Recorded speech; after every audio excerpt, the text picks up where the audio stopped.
Hi, my name is Noel, and I teach meditation as a universal practice.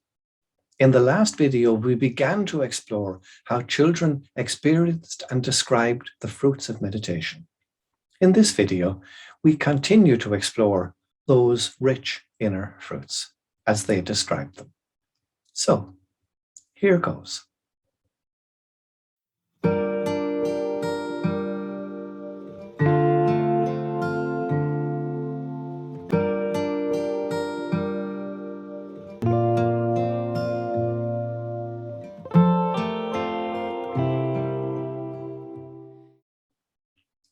For my research, I spoke to over 70 children for an hour each, spread over 2 half-hour interviews about 3 weeks apart. And they were able to describe to me in remarkably rich terms how they had experienced the deep fruits of meditation.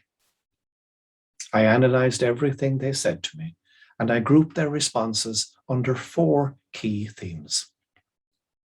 They said that meditation helps you to be yourself, that meditation helps you to feel the goodness inside, that it brings you closer to God, and that it makes you a kinder person.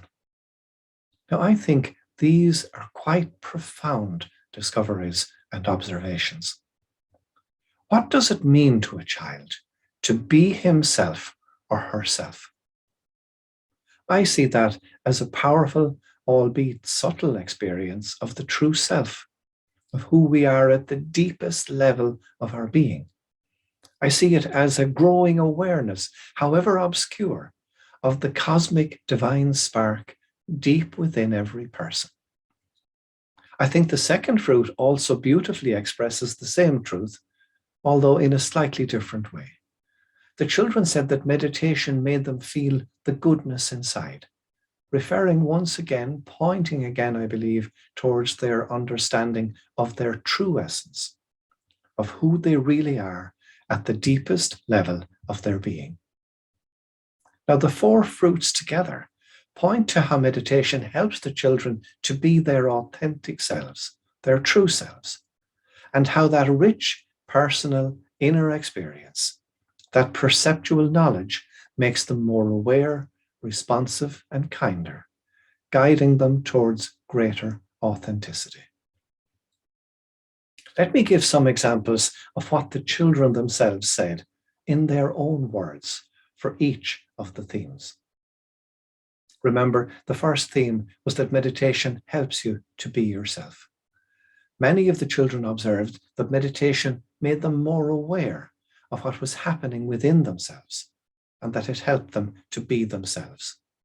For example, Kate, who was 11, said that one of the reasons she would tell someone to meditate is to figure out who you really are and to accept who you are. Isn't that profound for an 11-year-old? Jack, who was also 11, observed, sometimes, he said, when I'm angry or upset, I don't feel like the real me. But then I meditate and I find that I am the real me. And Grace, who was 9, said she learned through meditation, when I'm not being myself, I'm not being honest.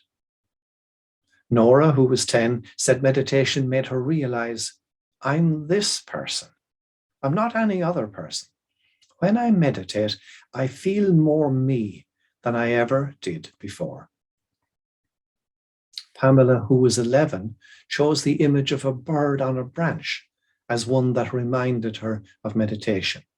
And she said, I see a bird looking into the sky and thinking to itself, why don't I go out there and show them who I really am? So meditation seems to engender a capacity for non-attachment. Children begin to notice how their preoccupations and conditioning imprison them, and they discover that this awareness is often enough to free them from their attachments. It enables them to be true to themselves, to respond as they really want to, rather than according to how they think they should or how others might expect them to respond. Leanne, who was 9, observed, if I'm fighting with my brother and I meditate, I get freedom from being caught up in that situation. I'm able to move on. And Lena, who was 11, observed that when your mind is full of worries and troubles, it's like you're locked in a cage. But then when you meditate, you begin to feel free. You're able to picture your own path and to follow it. Many children spoke of this deepening sense of inner freedom and realizing there was a deep well of wisdom within themselves that meditation helped them to draw from.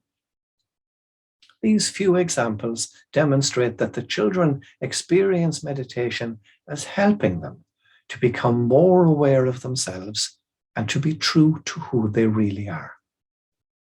The regular practice of meditation seems to increase their capacity to see themselves non-judgmentally and non-duistically, and to see others as other selves, not merely as objects.